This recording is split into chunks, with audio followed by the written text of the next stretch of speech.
In conversation with Dana Fraedrick. Dana Fraedrick is a dog lover, self-professed geek, and author of the steampunk fantasy series Broken Gears, which include the Amazon bestseller Out of the Shadows. Dana's books are full of secret and colorful characters that examine the many shades of gray that paint the world. Having 10 plus years under her belt as an indie author, Dana strives to provide education to her fellow writers through her blog and seminars at conventions and festivals. She has contributed to multiple short story anthology, including but not limited to Espec Books Forgotten Lore series, the limited edition. She started Fate Collection when she isn't busy writing or attending conventions and book festival. She can be found co-hosting the podcast Team Powered Movies, playing D&D and video games, and exploring new interests. Even from a young age, she enjoyed writing down the stories that she imagined in her mind. Born and raised in Virginia, she earned a BFA from Roanoke College and is now carving out her own happily ever after in Nashville, Tennessee with her husband. Dana is always writing, more books are on the way. And in today's episode of Auto Interview, it's my utmost pleasure, joy and excitement to offer the show today Dana Fraedrick and Cindy Burke co-hosting me in the conversation. Welcome on the show, Dana. How are you doing today? I'm so good. Thank you so much for having me. It's nice to meet you, Dana. It's nice to meet y'all. Yeah, it's lovely that we are here with I love smiling that you all. faces. I've always lived in the South. I grew up in the South. Y'all is an intrinsic part of my DNA. Yeah, I love it. Oh, that's an exciting one, really. Lovely. We are here with smiling faces to sit down and talk about your book. So thank you once again for coming on. Thank you. Appreciate it. I Yeah, appreciate the opportunity. absolutely. So Dan, I need to first say that I am impressed by the description page of your book, Out of the Shadow, which is the first book in the Broken Gear series on Amazon. I would like us to start today's conversation by you telling us what led you to writing this book, what inspired the making of it. If you can run us through the background, the making, the time you realized you wanted to tell a story, and the story has to be out of the shadows. Can you give us a brief introduction as to how this series came to life? Absolutely. And this is such a great question because this is one of those books that it sounds kind of woo-woo when I say this, Mm, but like I've been tootling around with writing a steampunk book and I had some like ideas and stuff sort of floating around. And then I had a dream. And in the dream, like I saw the city, I saw a couple of the characters, like they're running from some bad guys. Someone was injured. Like it was one of those dreams where like everything is so vivid. And I don't usually dream like this. Usually it's nonsensical and kind of unclear. But this was like everything was right there. And so the next day I like, started writing and it sort of just all came out. Like everything just like I knew what it needed to be after that. That's definitely interesting. I like the fact that you said that this was a different type of dream that you encountered because I also I'll see things on a regular basis and mm, stuff like that unfold as I write. So I can only imagine how this impacted you to have this instant one moment that was so vivid to you and stuff like that. Now, for readers who are not familiar with your book, Mhm. without giving too much information away, I'm really curious if you could give us like a sneak preview on like some of the themes that you might deal with, even maybe the subject line. Would you Mhm. care to share? Absolutely, yeah. So there's kind of a lot of stuff that goes on in this series. Lenore's storyline is three books, and then there are other standalone books in that world, basically. But this one, you'll see like a lot of coming of age mm, kind of things. Lenore, she's had her whole life upended and has to kind of figure out like how does she fit in now? Like now that her life has changed and her situation has changed, and who mm, can she trust? Like how does she kind of move through the world now? And so there's a lot of that, a lot of figuring out how to have a family again after she's lost hers. So yeah, and found family is kind of makes its way into all my books. Like it's one of those themes or tropes or whatever you want to call it that just like it feels so good. And I think so many of us have had that experience of finding people who like we weren't born to, but they like those are mm, our people. Like they are our found family. And so there's a lot of that as well. Mm-hmm. Mm-hmm. Mm, Thanks for sharing that. absolutely. And I must say, I want to go back to your first answer to the first question. You're talking about Uh-huh. dream being one of the inspiration. Like just like Cindy mentioned, and also just like you mentioned, I too sometimes dream, and it Hmm. is just so funny and quite interesting how some dreams do not make their way into a story, while some does. I've had some dreams. I'm like, oh yeah, I need to incorporate this in my writing. And some are just like, Hmm. oh no, that's quite irrelevant and quite stupid. It's quite beautiful. Oh, you can have some, quite exceptionally, and you can have some you're like, oh no, this is not really important this time around. It's quite beautiful how that come to be, really. That's quite commendable, I'd love to say. Thank you. And it's never happened again. This is like the one time it ever happened. I don't know. I don't know what it was. I was on vacation. I don't know. Maybe like just I don't know. Who could You say? made, I wanted to say you made A while the sun shine. You quickly grab it before it ran There you away. go. Absolutely. I like what you said. Grab that sunshine. I'll tell you, Oh, I love it. I absolutely, I mean, you describe it as that one moment that it happened for you, Dana. Mhm. I love, I mean, just the other day I went into Hobby Lobby, like just 10 seconds. I stopped and it's like, oh my gosh. And then you have to pull out a paper and you have to write it down and because you got Mhm. to get it. Yeah. Yeah. absolutely. It's just it's wild, but yeah. Just wait. You might encounter a couple more and you're like, I don't have a pen and paper. What do I do? Right. Maybe one can even come today after this interview when you're sleeping in the night. Who knows? Yeah, and just keeping your eyes open and just sort of, seeing what's around you or, being thoughtful. Like, if you do happen to remember your dreams, just like being thoughtful about them and whatnot. Like there's so much we don't understand about that Absolutely. process and Yeah. like what our brains might be giving us through it. Hmm. Lovely. That is quite deep, really. That's quite deep. I can relate to that. You're a novelist, I'm a poet. I haven't written a novel yet. I'm working on one. But then I Mhm. can relate to that so vividly and so, so beautifully. Now, steampunk blends history, technology, and imagination in such a cool way to me. How do you approach balancing those elements while keeping the story fresh and engaging? I love your answer to that.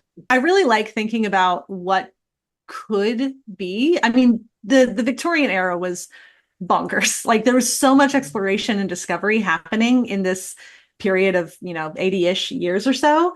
And all of the questions of like, but what if we did this? Like, and also some of those things that you see in steampunk so much, a lot of clockwork stuff, a lot of gears, a lot of obviously like steam powered stuff.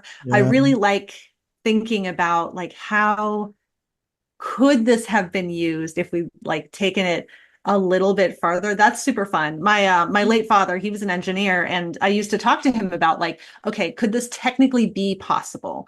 And we would talk about stuff like that. So I'll usually kind of try to keep it in the realm of okay, technically yes, this could happen, but also very much taking that like Dungeons and Dragons idea of like the rule of cool. Where like, and also this would be awesome. Let's do it. Hmm. Mm, So you did touch on an area of the steampunk blending the technology, Mhm. history, Yeah. yeah. and the imagination, and that being cool. How do Mhm. you approach balancing the elements while keeping the story fresh and engaging? I think there's always at the core of any story needs to be that human element. Like, yes, we can have cool gadgets and we can have like people trying new things and the technology and stuff, but at the end of the day, like we're all humans. Like, so Mm, the story needs to relate to us as people. And so at the core of all of my books, like amidst all of the cool tech and whatnot, and all of like whatever political stuff may be going on, all that people like just trying to live their lives and like mm, be with the people they love and kind of go through all of that just daily stuff that we're all having to like go through every day. I think that's what it comes down to as well. It's just the human experience. mm. That's fantastic to know, really. That's Definitely fantastic to interesting. know. Yeah. I like it to show the book to the camera just so we see, the front cover, the design, and what it looks like. And Ta-da! that's beautifully what made one. Look at that. Thank you. So I I actually I love the actually do all my grayness my of the covers myself cover. as well. So thank you. Hmm. I love the grayness of it. I love the color, That's one of my favorite color, really. And it blends so beautifully. Well, the birds flying on top over there. Please show it Mhm. again. Let's see. Yeah, absolutely. There we go. I'll That's hold it you up see, until that's you tell really me good. otherwise. No, Mm. that's a glossy cover, not a matte. Yeah, Correct. yeah, it's a glossy Okay. one. It's shining. Yeah, yeah. I know a lot Yeah. of fantasy is in matte Hmm. And the book woman cover. in So that's the interesting you chose that one. Yeah. It makes it hard to photograph, but mm, I think a lot about a lot of different elements and stuff when I'm designing book covers and making those choices. And just because there's so much metal in steampunk, you have gears and cogs and yeah. Yeah. watches, all that stuff. I thought having like a shinier cover would kind of, okay, pardon the pun, reflect Yeah. the reflect kind of that like metallic steampunky Hmm. vibe. Yes. Mm. That's amazing So to yeah, know, really. thank you. Now, Dana, I would like us Mhm. to move stylishly into the conversation around how readers interpret books in their own way. Because one of the things that intrigue me most as a reader and as a writer myself is to sit back, have a cup of coffee, and listen to readers' feedback. And you want to agree with me that one of the things that makes literature to be quite complex is the fact that it can be interpreted in different ways by different readers based on their Mhm. opinions. Sometimes some readers might get the message the author intended in writing the book. Sometimes they might be close to getting the message. Sometimes they might be far from getting the message, say several miles away or several kilometers away. And sometimes they might hilariously misunderstand the book and interpret it upside down, which is very funny, really. As interesting as this sounds, I wanted to have your opinion about this. I'm not quite sure if you've ever experienced that, but then how do you feel when readers interpret your work differently than you intended? How does that make you feel as a storyteller? I embrace it personally. Mm, We're all looking at the world through different lenses of like our experiences and our cultures and just absolutely. kind of our worldviews and whatnot. And so as, people are taking in these stories and kind of running them through that, like I said, the kind of the filter of their own experiences and worldviews, it's always going to be different from person to person. Yeah. And I personally really like it. I had a reader once who interpreted a romantic relationship between two characters who I had no like thought that there was a romantic relationship there, but I was like, Wow. okay, all right, that's fun. I don't hate it. So yeah, I think it's fun. I just because that's kind of what stories are all about is Mm, people's experiences with them. absolutely. I want to really dive in a little bit deeper. Yeah. I was fascinated with the conversation that we were talking about with the technology aspect and so forth. And so I want to get into the world building detail. As I understand it, you've got like a rather immersive world that you've established. Mhm. I want to dive deeper and know what was your process like of inventing the technology, the culture around the Broken Gears universe. And also, the series explores themes. I mean, from what I understand, themes of loyalty, freedom, even actually rebellion. So, Mhm. how do these themes reflect your own interests and maybe your own world aspect and your own world views? Yeah, I teach a class on world building at some of the events that I go to, and I kind of break it down into a couple of different segments. As far as the technology piece of it, I do have kind of a section in that seminar about this, and you kind of look at without getting too into the weeds, but you kind of look at how different technological revolutions that have occurred throughout human history. For Mhm. instance, the printing press was a huge technological revolution. We Correct. had, of course, the Industrial Revolution during that Victorian era. We're currently living through the digital revolution. Mm, And you kind of look at the ways that the world changed and society changed around those different technological revolutions. Because one of my favorite piece of writing advice ever, nothing happens in a vacuum. Everything affects Mm. everything else. And so when I'm thinking about how I build a world, one of the first things I think about is like, what level of technology are we at? Mm. Um, and you have to think about like everything kind of moves with each other. For instance, when the Industrial Revolution happened, we had a lot of different chemicals and stuff that were invented, a lot more uh, chemistry experiments, for lack of a better word, were happening, and people figured out like what affects what chemically, just all of this stuff working in tandem. So I think Mm. about that a lot, and I look at how that will affect the culture and the world itself, because it'll affect everything from beauty culture, from fashion, to just how people function in their own homes all the time. Mm. So I kind of have that as my basis. And then also I think about the pushback. So for instance, Luddites are kind of a apocryphal Mm. set of stories, but also there were people who truly, like in England and other places in the world, like all of these new automated machines were coming out and they were rebelling because they were worried that they were going to lose their jobs and therefore like the way that they fed their families. And kind of looking at how all of that works in tandem. And of course, because the world is the way it is, we also always have class issues.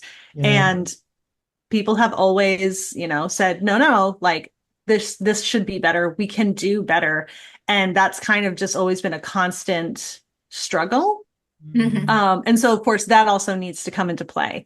Like nobody is ever just like fine, like we're all good. Nobody needs anything. Like that would be great, but that's just not the way it works. Right. Mm. I have to say, being that not only am I a history buff, but a restoration of a 1816 watermill. So the Oh, neat. gears, 4,500 square foot, the gears, everything that you have mentioned, and then you throw that aspect into a steampunk book. I mean, oh, you got me hooked.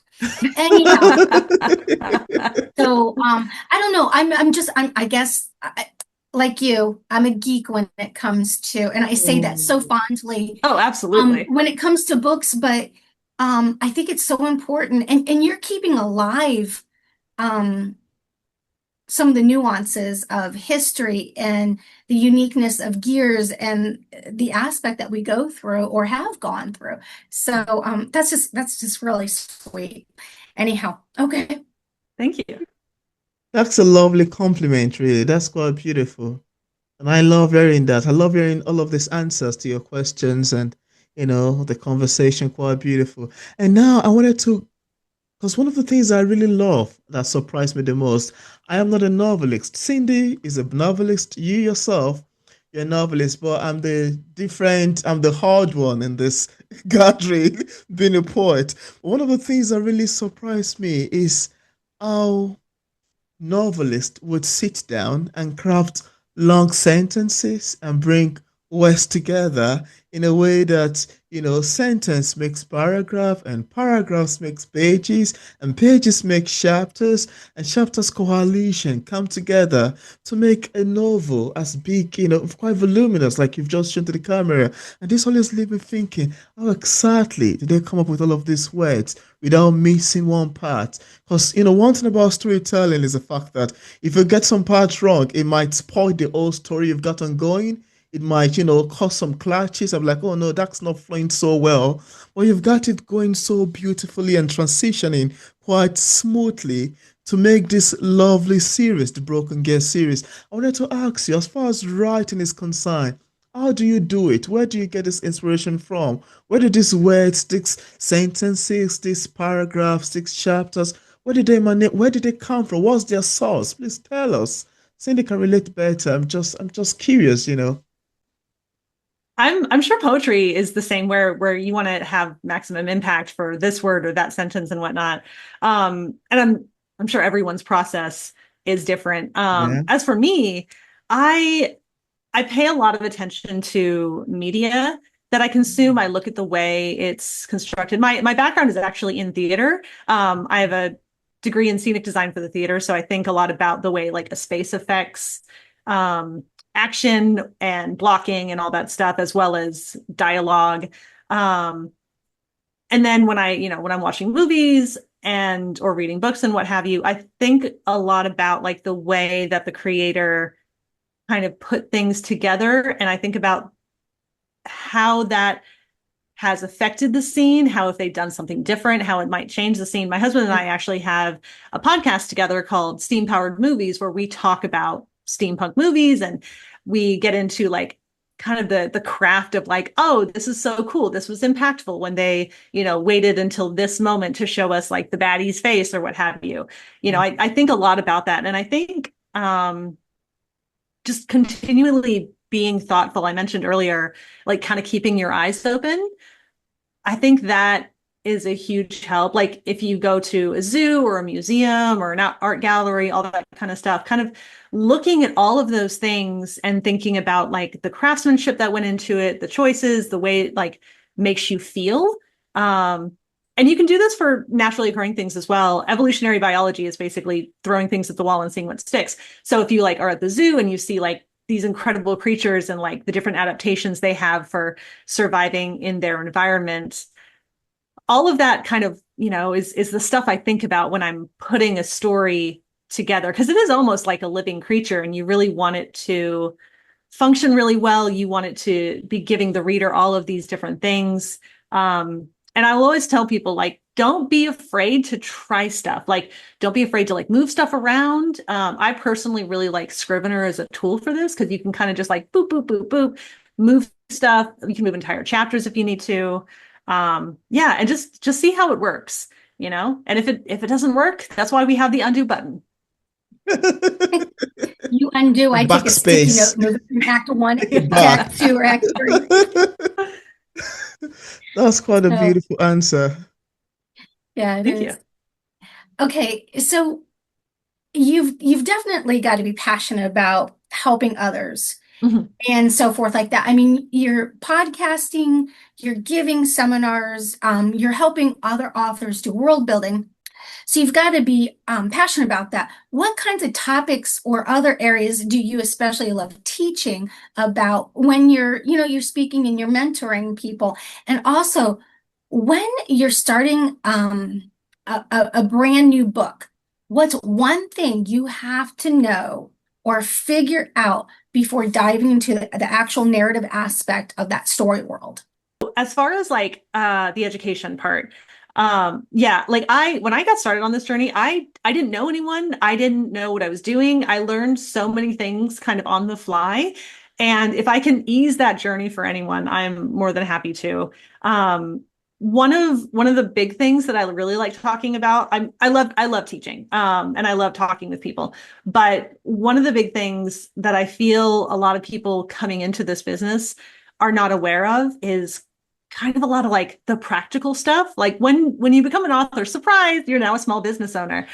And you have suddenly all of these hats to wear, like marketing and social media and finance. Like that's a big one. Like that people are like, oh, right. How do I separate like the business costs? So I also like to educate them on like, so just here's some things to kind of, know that you need to like be on top of. Like as soon as I started my business, I like got a tax guy. I'm like, I'm not a tax person. I'm not good with the finances. I will get a tax person and they can do that because tax stuff is just, it's a whole extra level.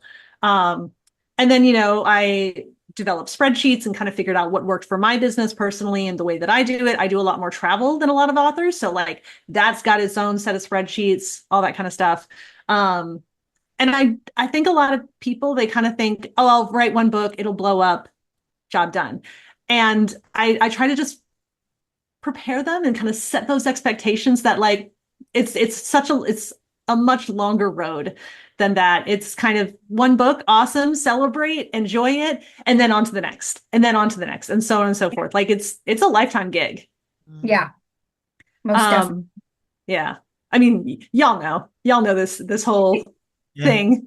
Yeah. We're learning on the job. Yeah. It's a journey. It is. It absolutely is a journey. But then as far as like when I start writing a book, the big thing I need to know is how it ends. Like I'm very much a discovery writer. I don't know what's going to happen in between. Like I am kind of figuring that out as I'm writing the book, but having that place to like aim for, that is something I need to have. That and also kind of knowing like what's the heart of the book. There's a really great book by a guy called Simon Sinek, and the book is called Start with Why. And Okay. his book is more about like some of these businesses and stuff and how they've gotten to be so successful, like Apple, for instance. Like Apple, yeah, they make devices and computers and stuff, but they make the user experience so easy and simple. And like that's kind of at the heart of their business. And I look at books the same way. It's like, what's at the heart of your book? Like what's the emotional journey that readers are going to go on when they read this? So those are the two things, the ending and the emotional journey, that I always need to know before I get started. Mm. That's definitely a good response. I appreciate that. Yeah. That's an amazing one as well. I must say that I love your background in theater, and I love one of the statements you mentioned initially that you don't know what you were doing when you first started. I think that's Oh even yeah. quite relatable to almost everybody, myself too. Mhm. I never knew what I was Yeah. doing when I first started. I never even knew that what I was writing was to be classified as poetry.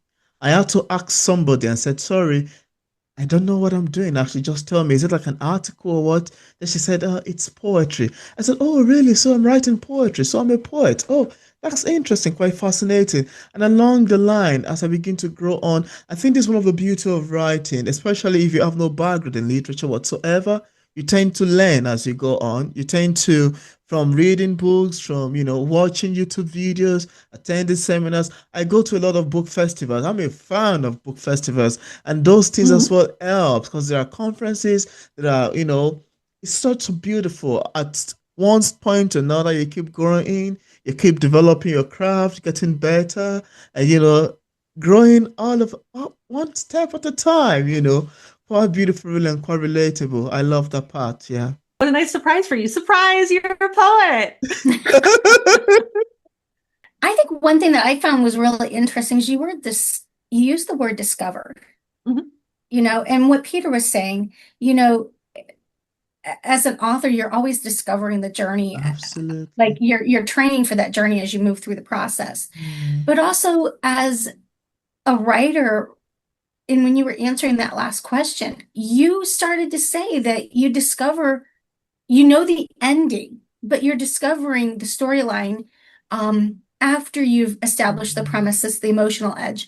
But as you're journeying through it, it kind of reminds me of a James Scott Bell approach Mhm.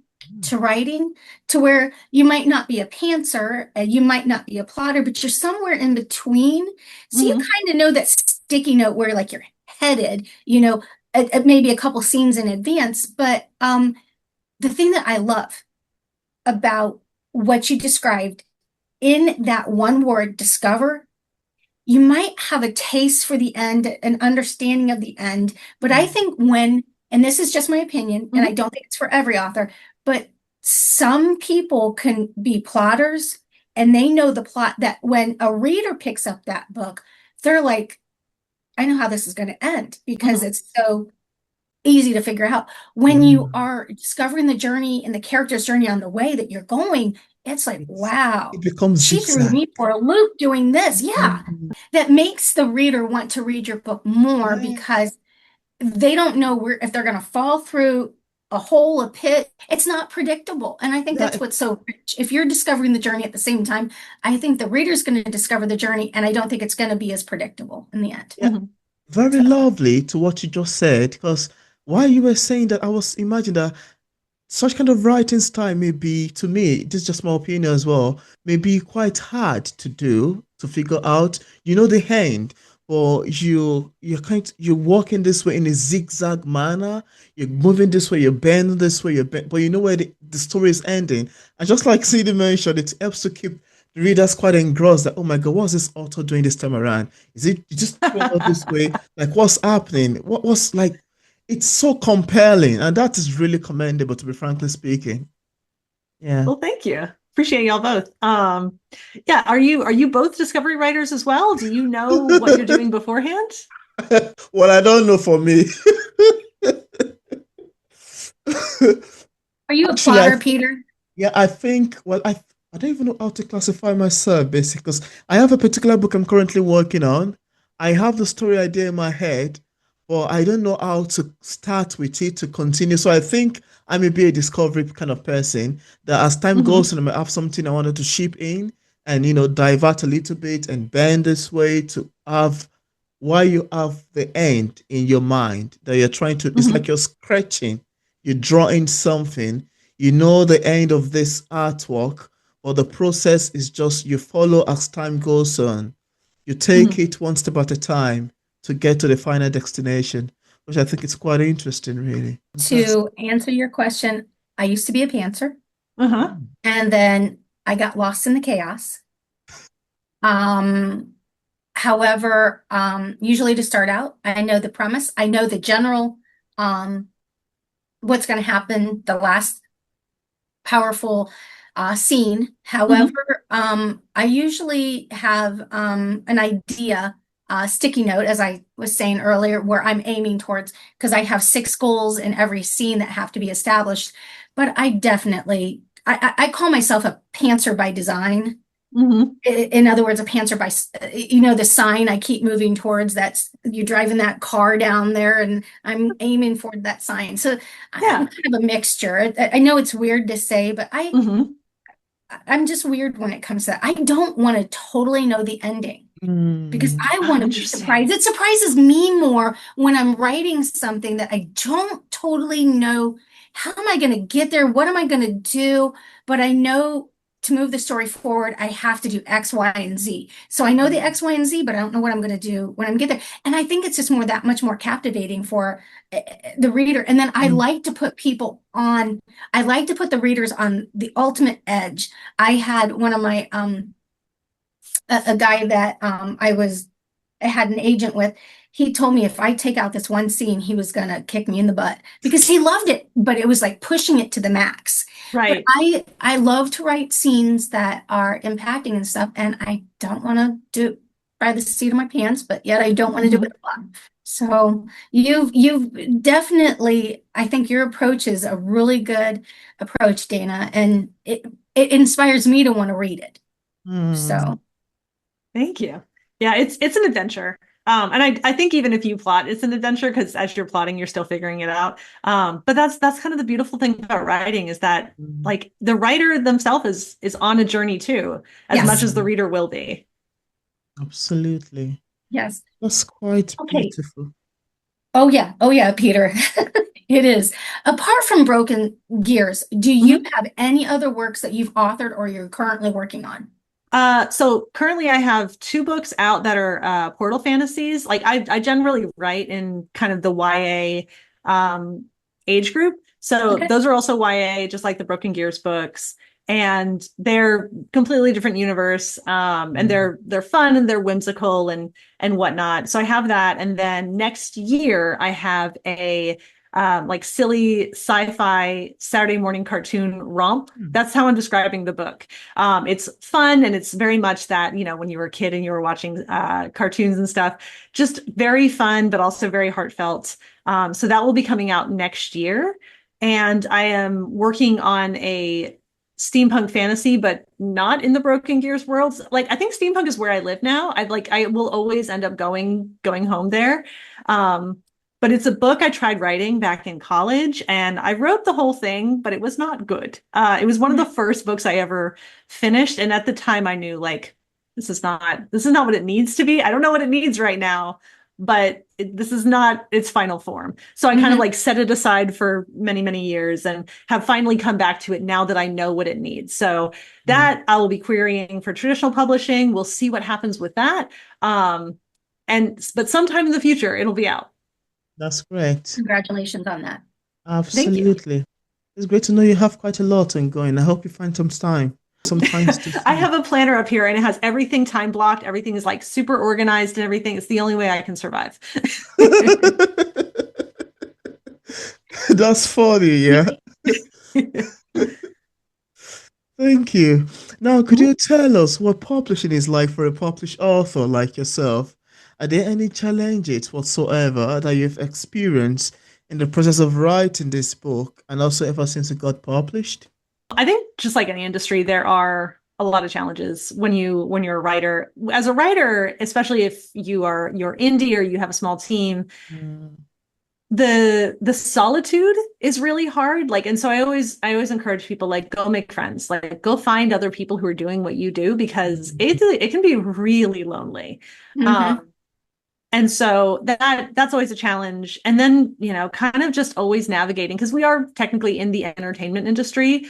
Navigating the entertainment industry at the best of times is really hard. And we're just in kind of a weird time right now where entertainment between like COVID and AI and all the stuff, like there's a lot of upheaval happening and like kind of figuring out how to deal with that is also, of course, really challenging. And then also, we're writers, like Cindy, you and I were talking about this earlier, like we're not marketers.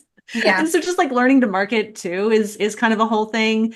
So yeah, there's a lot of different challenges. But again, I think finding a community who you can talk to and be like, hey, I've run into this weird problem. Like, has anyone else experienced this? And I actually, in going back to education, I provide some technical guides on my blog, on my website, that kind of deal with this. Like, for instance, if you've never used Ingram Spark before, I've got a bunch of articles on there about dealing with Ingram Spark and using that system and whatnot. And again, just because I didn't know what I was doing and I don't want somebody to have to go through that same sort of struggle that I did. Where were you when I needed you? I know, I'm so sorry. Oh, the Ingram. We could probably talk about that for a long time. Oh, yeah. Better left unsaid. Right. I'm thankful for them. I'm very thankful though. Absolutely. Yeah. Yeah. But yeah, so just all of it, all of the pieces that go into it, lean on your community and be a Yeah. person that your community can lean on as well. I like it when authors work together and they create even street teams where you trust that they will help promote you and have that core group that unites together. I think that's a really big community to lean on. Mhm. Now, I want to talk just a little bit about you as a publishing author. What sort of advice would you give to new authors coming out? And I know you've already shared some, Mhm. but to those that are struggling, and also, where can P English literature listeners pick up a copy of your book? The book is available everywhere. You can order them into your favorite local bookshop. You can get them pretty much all the places online, all that stuff. Easy peasy. There's links through my website and everything. And as far as like advice for writers, I know I've kind of shared a lot already, but take a breath. It's going to be okay. Like, and I see a lot of authors, like there's a really big author community on Threads and I'm on there and, kind of talking with people on there. I see a lot of people like worried that like one choice that they make, especially with their first book, is going to like ruin their career forever. And like, it's going to be okay. Because first of all, like that first book, it's so exciting. It's amazing. And what an achievement. Good job, you. But there are going to be other books. You're going to learn along the way. It's going to be okay. Like it's not going to ruin your whole career right off the bat. If you decide to, go KU or go wide or anything like that, like it's going to be okay. So just take a breath. And like I said, lean on your community. And, ask people where to find resources. That's always a big thing because you can Google, but there's some really great resources out there. If you are a sci-fi or fantasy writer, SIFWA, the Society, what is it? SWFA. But basically it's like the International Society of like science fiction writers and fantasy writers. They have like Writer Beware and a bunch of resources on their website. Like definitely utilize stuff like that. Just all of it is so great. Perfect. Well, I thank you very much for coming on P English Literature. Absolutely. Thank you all for having me. Yeah, and I left a link in the description part of this interview where interested viewers can get a copy of Dana Fraedrick book directly on Amazon and Barnes& Nobles on our website and also on other platforms. I also left a link to our social media pages for possible followings. So thank you so much, Dana, for coming on today to sit down and have a conversation with us around the beautiful titles. Thank you very much for coming on. This was really pleasurable. I appreciate y'all. And I hope y'all have a great day. You too.